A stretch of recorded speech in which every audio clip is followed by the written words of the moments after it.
So when I go to some conferences on Quranic studies which involve non-Muslim academics, I feel like I'm the tafsir guy there, right? Because they do Quranic studies and they don't read tafsir. Or they do here and there, but they don't necessarily appreciate the value of this corpus. So I feel like I'm an ambassador for tafsir, and I want to show them that a lot of the things that you're thinking about and you pat yourself on the back for, somebody already said something better than that 600 years ago, right? So wherever possible, I try to drop these things with them. But also, it turns out that for Muslims, we have to praise tafsir, or we have to promote tafsir and promote engagement with tafsir and taking it seriously.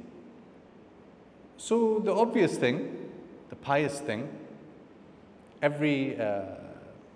the beginning of every book of every science, it will say, well, here are the 10 principles of the ilm, and it will say, and it is the best of all sciences. Every science is the best of all sciences, right? But why is tafsir the best of all sciences? لتعلقه بكتاب الله عز وجل الذي هو أحسن الكلام. Right? So because it's connected with the Quran is the best of speech, it is the greatest of all books and the greatest of all things that we can read. So tafsir is great, right? Let me not elaborate on this argument because this, I think, is very obvious. But I want you to also appreciate that when you read a tafsir, you are reading often what has been written once a scholar has achieved a lot in many other fields. So Imam al-Razi, for example, has written many works before he started compiling his tafsir. There's good news from here in Turkey that a critical edition of Imam al-Razi's tafsir will finally be available after a few years, inshallah, from Darul Lubab. Finally, someone is treating his tafsir with the respect it deserves, right? So this tafsir is written as the culmination of his scholarly life. Imam Ibn Ashur as well. And usually it's written over some decades. So in there you can find many things that are connected with many concerns of the scholars. This has been called sometimes a catch-all genre. That is to say, scholars come to the Quran, and when commenting on the Quran, they bring in lots and lots of different things and they attach it to the words of Allah, which makes it more interesting in a way to read because you're connecting with those ideas with the Book of Allah, right? And this, by the way, is also related to, you asked about, let's say, some modern works in the revivalist space, say like Sayyid Qutb's fi Dhilal al-Quran, say like Mawdudi's Tafhim al-Quran, and even before them, Muhammad Abdu and his student Rashid Rida and what they have written in Tafsir al-Manar. There's been a recognition a lot of time that the value that the Quran has for people's lives can be operationalized, let's say, to drawing attention to important ideas that are linked to the moment. So by commenting on the Quran and showing what the Quran has to say for today, they actually make that a lot more powerful than if they've just give some speeches and include some ayat in their speech, right? So the third thing, learning interpretation, appreciating ambiguity and diversity. We need a bit more of a tafsir mindset in our Islamic spaces, in our Islamic discourse. There's a lot that can be gained from being trained upon the thinking process of the Mufassirin. And yes, we can read them in other genres and we would find a lot of this. But in tafsir, they're doing something, right? They're showing you something, a way of looking at the words of Allah.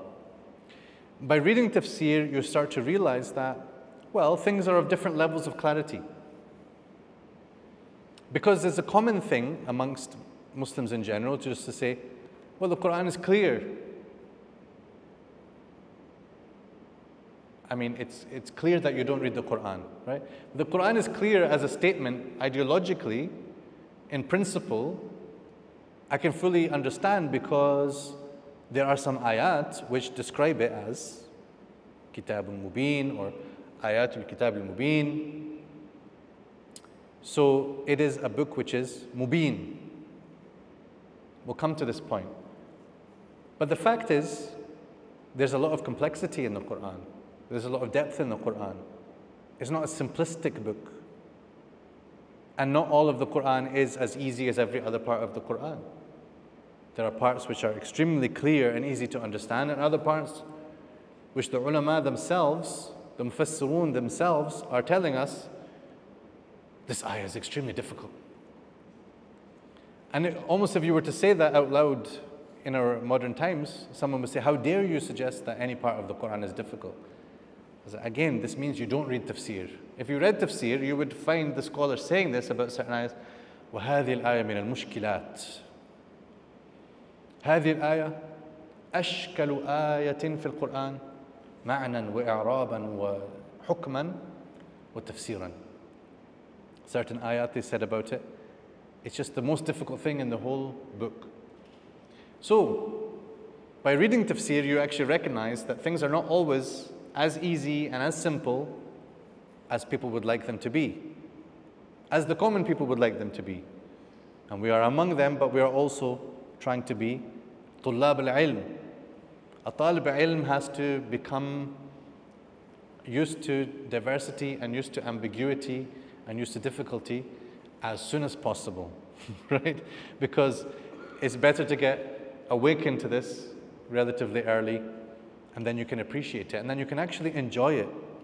You actually realize this is not a problem in the Quran. This is actually the core of its beauty, right?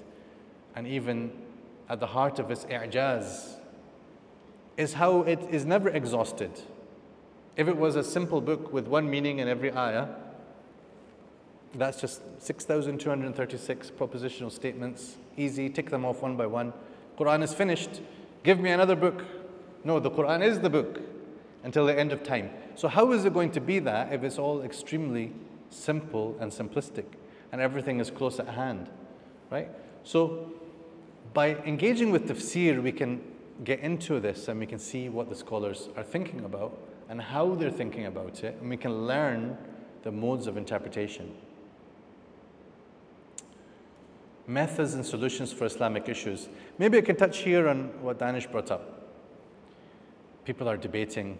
Every now and again, if for some reason it just like somebody kicks off another debate on Twitter about istiwa or about, some attributes of Allah subhanahu wa ta'ala. And it's a bit disturbing, to be honest. It's a bit disturbing just to watch people debating on this and think like, what is it that you think that you're doing here? Not only what do you think you're achieving, other than, missing the point spectacularly and diverting the energies of the ummah in completely the wrong direction, in the midst of a global genocide, no less. People should be ashamed of what they direct. Let's fight over an issue that has always been there since the beginning. People have debated over exactly what do these things mean. Imam Malik kicks someone out of his majlis for raising the question. What is istiwa? What is it? I'm not going to translate it right now. What I'm going to say in brief here about this subject is, it can be answered, but it has to be answered contextually. So, what does it mean in these ayat is a tafsir question.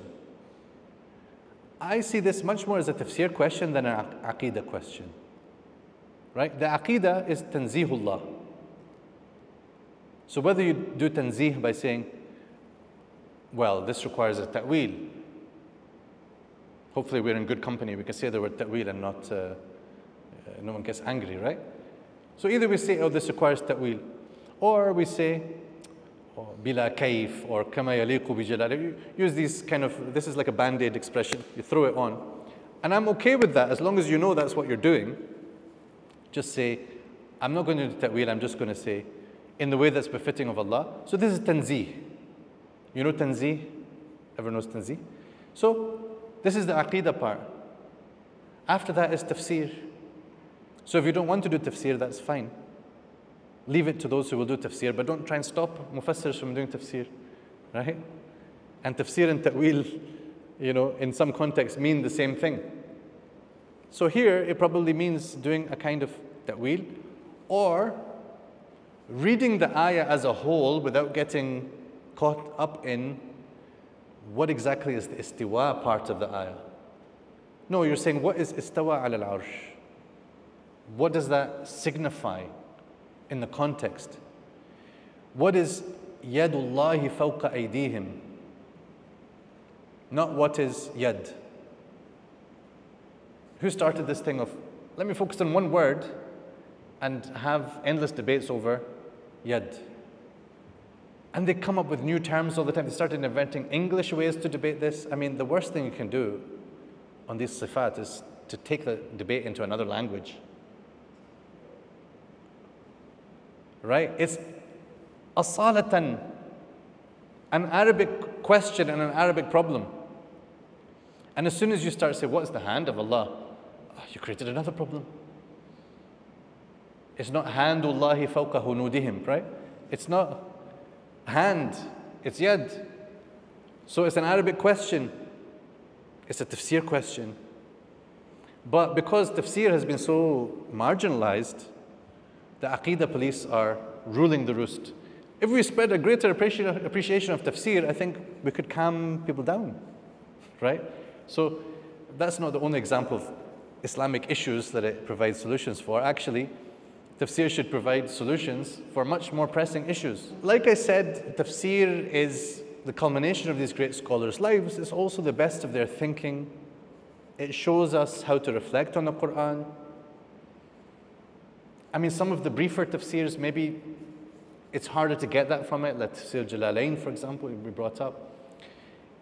Even with Tafsir ibn Kathir, we can start to get some of that, but like some of these tafsirs are a bit more focused on a certain approach and achieving a certain amount.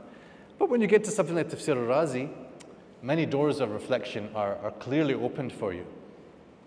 And the secret is, the tafsir books are not there to give you the limited number of doors, but to actually show you how to open a door. From Imam al-Razi, I learned that the principle of وَفِيهِ مَسَائِل, there are inquiries in this. He's not saying, well, he might say, فِيهِ خَمْسُ مَسَائِل, there are 5 mas'alas. He's not saying there are 5 and only 5 and never will there be a 6th. No, he's saying there's 5 that I'm going to address, 5 masail. But right from the beginning of his tafsir, Imam al-Razi has in his introduction a discussion about how the Quran has tens or hundreds of thousands or millions of inquiries. And he starts to show you in this introduction, you should definitely read this, how those doors are opened. And he's not saying the whole Quran, he's saying just the Fatiha alone has tens of thousands or indeed hundreds of thousands or indeed millions of things that you can look into and things that you can say about it. How? By going in these certain directions, right? Is tafsir mentioned in the Quran? Yes. Tafsir is mentioned in one place in the Quran, and it's not clear that it is about tafsir as we're talking about, but I'll try to make it about that a little bit. Because there is no ayah telling us that we should all do tafsir. أَفَلَا يُفَسِّرُونَ الْقُرْآنَ? No, this is not in the Quran. What do we have as an actual instruction? أَفَلَا يَتَدَبَّرُونَ الْقُرْآنَ? So even the unbelievers are being told, or they are being rebuked, why don't these people ponder the Quran? Why don't they study the Quran closely? Now we've got some Muslims who are like very sensitive about Western academia, and I understand the sensitivity, but they feel offended, like, why are these non-Muslims studying the Quran? What's their problem? Allah says, أَفَلَا يَتَدَبَّرُونَ الْقُرْآنَ? So I say, let them. You know, what are we to be afraid of? What have they to be afraid of? Allah has given them an open book, right? And I say that deliberately because also, I don't know how many times I've seen a course which is called Unlocking the Quran. And every time I'm like, Habibi, who locked it? Who locked the Quran? It's not locked. But Allah says in one of the same ayahs that I was quoting, أَفَلَا يَتَدَبَّرُونَ الْقُرْآنَ أَمَّا عَلَىٰ قُلُوبٍ أَقْفَالُهَا. Or are there locks upon hearts? So if there are locks, they are heart locks, not book locks. Okay? But maybe we can come to tadabbur a bit more later as a concept. But here the word tafsir is mentioned, and it is in the context that the Prophet ﷺ is being told that Allah subhanahu wa ta'ala will always provide him with what he needs to answer the contentions of the unbelievers. This is in Surah Al-Furqan, وَلَا يَأْتُونَكَ بِمَثَلٍ.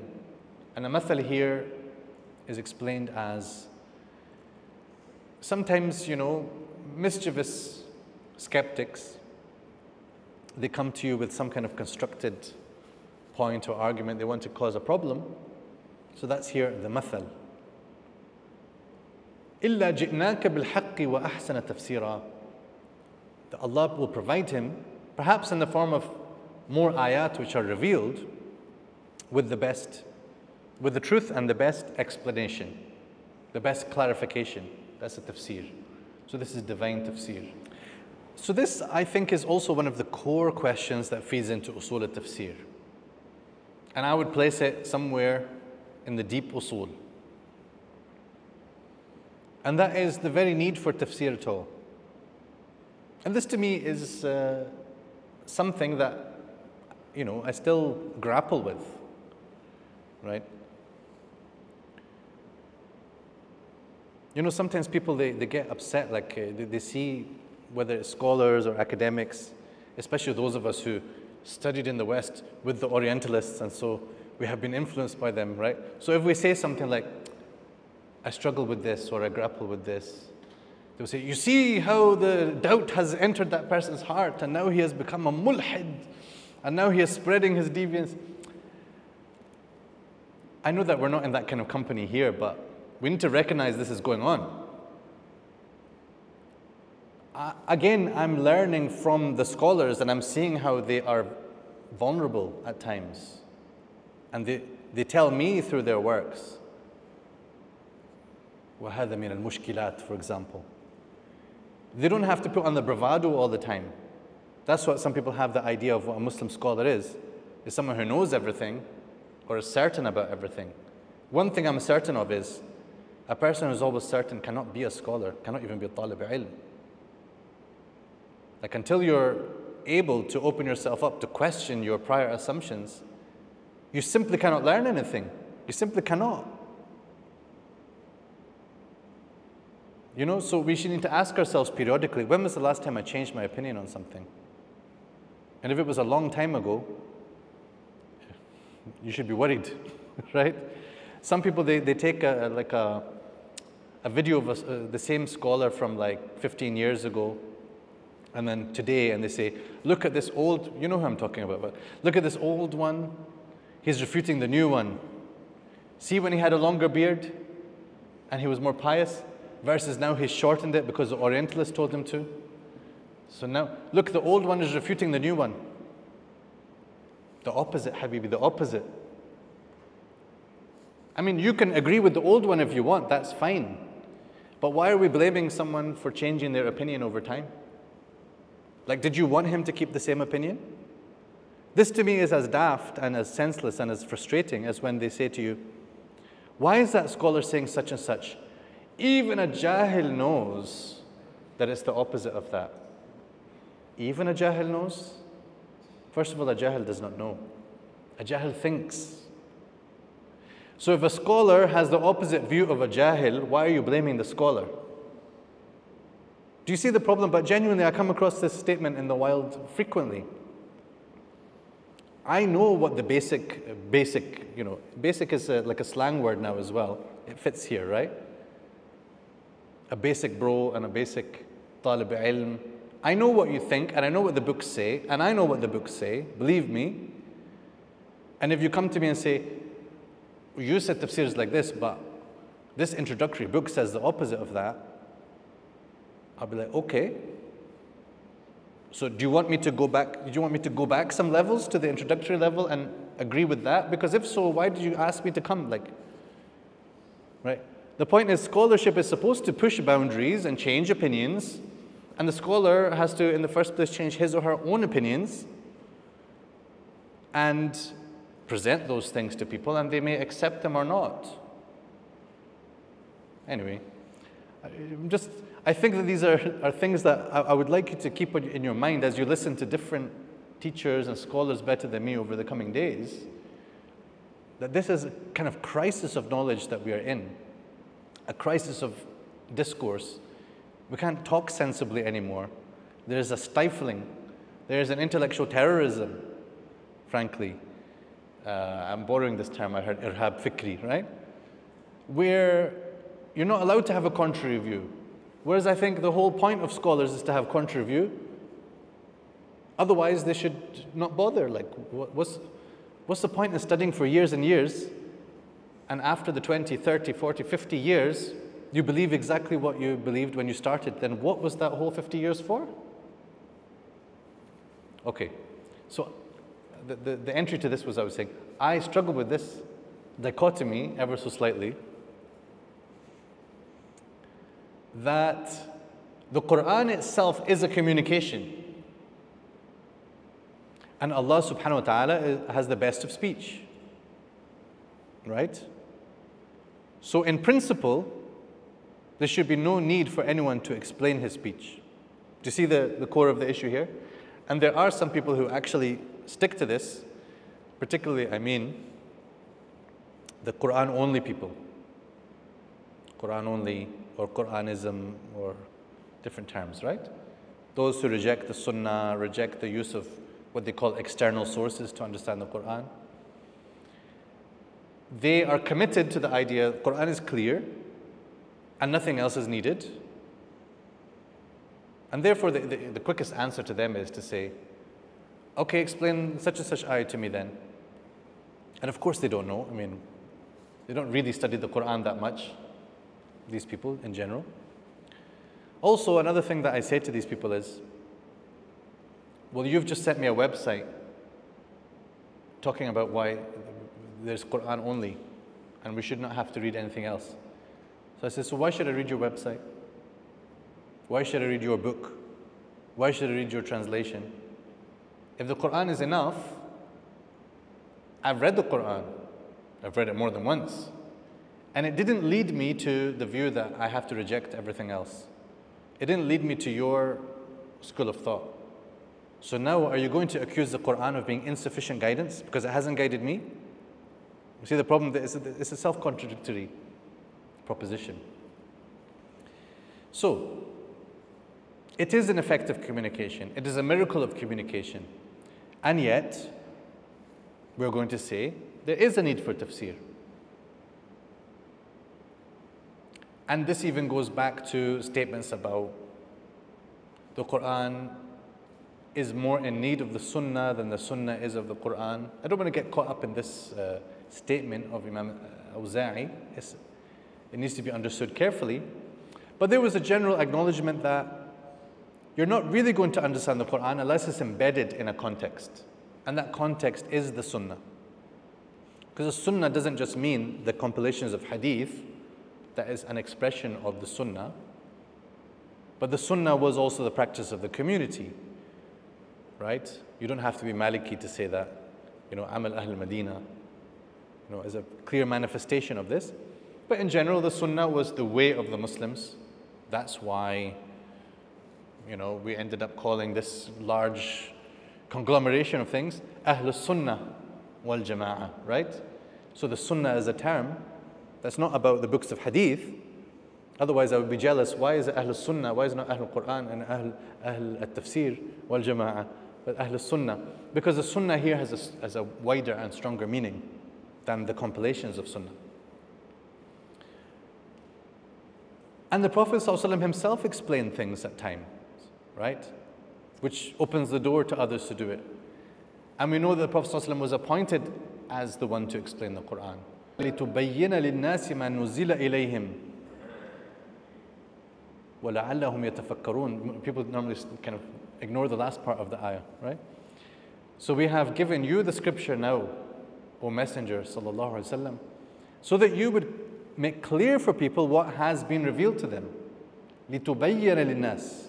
So the Prophet sallallahu alaihi wasallam is the mubayyin, the clarifier, the explainer of the Quran, whether in his actions or in his words or in the other things that you know, right? But وَلَعَلَّهُمْ يَتَفَكَّرُونَ. There's something to do after that. You're supposed to still ponder and think, right? You don't just receive the explanation. You allow the explanation to inform your thinking, right? So this is, the coming together of dhikr and fikr. So this is a connection with dhikr and fikr, right? So the conveying of the message and the thinking about the message. So the Prophet ﷺ would explain things, and he would explain things here and there. Not all the time. The Prophet ﷺ would receive an ayah and then tell everyone, sit down, we have a dars of Quran now. That was not the norm of things. What was the norm of things? He would recite the ayah to people, and they, being who they were, the Sahaba, the eloquent Arabs, would understand what is being said to them. They would receive that and be impacted by it. And that was, for the most part, enough for them. But occasionally, they would misunderstand something, or they would find something difficult, and they would come to the Prophet ﷺ and ask him to resolve the matter for them. Right? You know some famous examples of this? Like, there's a couple of narrations like this, where they became confused about the white thread and the black thread of dawn. Right, so the fasting begins once you can distinguish the white thread and the black thread of dawn. So generally they understood this. It's a reference to the dawn itself. There is, even on the horizon, if you have a clear enough view of it, almost like a thread. Okay, so the word thread can be a direct description of that, or a kind of figurative expression for that. It is the light of dawn which starts to emerge, the horizontal part of it. This is al-fajr al-sadiq rather than al-fajr al-kadhib, which is the vertical. So once that becomes distinct to those who can see it, that is the time when you stop eating and drinking, when the fasting begins. So someone has taken an actual black thread and white thread and kept it under his pillow. So he would wait till to see once it's light enough for me to be able to distinguish the two threads. So you can imagine now this is a bit of a later time, once the sun is pretty much risen, that you can distinguish the threads. So when the Prophet ﷺ was informed of it, this was Adi ibn Hatim, he said, Adi, you must have a really big pillow. If you can put the white thread and the black thread under your pillow, you must have an enormous pillow. And in the other narrations, you must have a really wide neck. So generally the scholars explain this to mean this as an expression for being, in a friendly and playful way, the Prophet ﷺ is saying that you've been foolish in this assumption, right? But I think it's related to, it's such a beautiful play on words, really. Yeah? إِنَّكَ عَرِيضُ الْقَفَى, or وِسَادَتُكَ إِذَنْ لَعَرِيضًا. You must have a really enormous pillow if you can put the whole night sky under it. So he's misunderstood. The Prophet ﷺ clarifies, because there was a potential for misunderstanding by some people at some times, and that's them. What about once the Quran reaches people who don't speak Arabic? Well, now the asl is that they don't understand. Inshallah, later in the week, I'm planning to do a full lecture on the issue of Quranic literacy. I'll lay these things out more general, but one of the problems that I see is that there is little thought and attention given to non-Arab Muslims in the context of understanding the Quran, right? So you asked me some questions about translation. Inshallah, we'll see what we can do to delve into that. But even the fact that when we talk about usul al-tafsir, I'm starting to think about, well, I need to write something on usul al-tafsir, and I'm thinking about even writing something on usul al-tarjama. Like, that could potentially be also a field, which is a branch of usul al-tafsir, usul al-tarjama, or usul tarjamat al-Qur'an really is what I am intending here, because I'm sure that in the translation studies departments of the universities, they have usul al-tarjama. But usul tarjamat al-Qur'an, again, is a very scattered idea. It's not a well-organized thought process. So everyone does as they wish. Every translator does according to their own personal usul. Just like, and here's the secret, the mufassirs generally also just use their own usul and their own approaches to tafsir, right? So oftentimes when we talk about usul al-tafsir, we mean a relative usul. The usul of al-Tabari, the usul of Zamakhshari, the usul of Abi Saud, right? But we're going to try and think about how these things connect as a whole, right? So the Prophet ﷺ would sometimes answer people's questions, and then those questions the answers might get recorded. And as things accelerated, more questions got asked and more questions got answered, and so there was more tafsir, right? And in some tafsirs, you can find that it preserves this style of presentation. Particularly Zamakhshari. In Zamakhshari's tafsir, he will say, فَإِن قُلْتَ, if you were to say, and then he'll essentially pose a question. قُلْتُ, I would say this as the response. Okay? So that's a beautiful thing because it lays out for us that that's actually how tafsir works. In that way, we are not accusing the Quran of being unclear or having failed as a communication. We are instead admitting our own need for clarification because we are somehow distant from the language and from the context of revelation in a way that the Sahaba were very proximate indeed. So we need more than they need. And so the need for tafsir increases over time. And so tafsir as a genre also increases over time. More gets said and more gets written. One mushaf and then countless volumes of tafsir. Of course, if you were to remove the things that are repeated between the tafsirs, they would become a lot less, because there is, of course, a lot that is repeated. But there are things to ask about the language itself, what I call pretext. In other words, you can call it the context of the words. And also what I call post-text, what follows from the ayat. What are the implications of these ayat?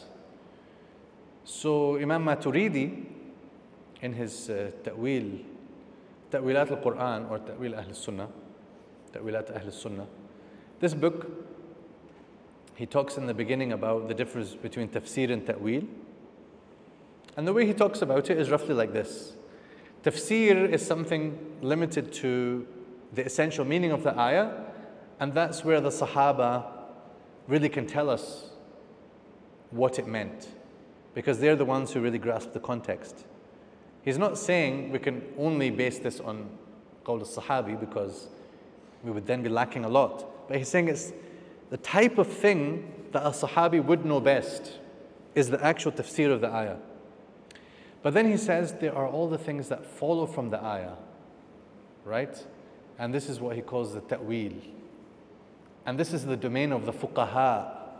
And here I hope he doesn't just mean the jurists, right? But the fuqaha in general, the scholars, are the ones who then extrapolate and derive things from the Quran. And this is limitless. Until the end of time, there will always be new things to draw out from the Quran. And that will depend in part upon what questions are being asked in each age. So we can ask the same kinds of questions as the past. We can rehash old debates like istiwa or yad and things like this. Or we can ask slightly more, age-relevant questions that then require new answers. So the way that I would present tafsir to you, and this is like one of the, it won't be a viral clip or whatever, but one of the things, يُكْتَب بِمَاءِ الذَّهَبِ, right? If you've got any gold water, whatever that is, you write it with that. That tafsir is defined as the answer to questions about the meaning of the Quran. Answer to questions. So until there's a question, there's no tafsir. There's no tafsir without istifsar. Right? Funnily enough, this exact expression was used by a Western scholar. I think it was Kenneth Cragg. And I was shocked, like, he used the word istifsar, and I was like, it's not fair. Why did these people get there sometimes before us? Right? But the concept is there, right? I said it's in Zamakhshari's tafsir. But I think that it's not often framed in this way, and I think if we frame it this way, it really helps us to understand what's going on in tafsir. Is that when I'm reading a tafsir, I'm looking at the questions that were asked. Even if those are not said out loud, I can work backwards from the answer to see what was the question asked. And then I can ask my own questions as well. When it comes to the question of the meaning, this is what tafsir is for. Other than that, there are of course many things that we can say about the Quran, both from within our traditional frameworks and in terms of, let's say, what the non-Muslim academy is doing. They're asking certain types of questions as well. They're very interested in the history of, not tafsir, they're very interested in the history of the Quran, the compilation of the Quran. What can we determine about that on the basis of the structure, in terms of the manuscripts, in terms of inscriptions out in the Arabian desert. So they're asking questions that, in fact, we could ask. It's just we're busy with certain things, let's say, or certain things don't strike Muslims as hugely interesting, so others go and do them. And we can either benefit from that or ignore it. There's no point in hating it, Like I say, either it has a value as ilm or it doesn't. Or if you say that I don't like that those people are doing it, then do it yourself. If you don't like the way that they're comparing the Quran and the Bible, then do it yourself. I mean, so that question came up about the validity of reading the Quran along with previous scriptures. That's not alien to our tradition, but it's not generally been such a big thing. There's one sort of exceptional case along the way, maybe he's here somewhere. Al-Biqa'i comes in, he's actually right at the bottom of this list.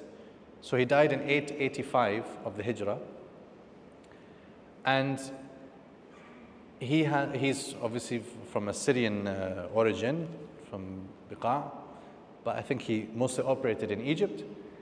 And there, he did something very unusual, which was that he not only looked at the nazm of the Quran and the structure and flow of it, but he also looked at things from the Bible that are relevant, and he quoted them in full in his tafsir. And then he received some criticism for doing that, and then he wrote a whole treatise in defense of his approach. So that kind of came and went. It didn't catch on in tafsir. It is a quite unique moment in history.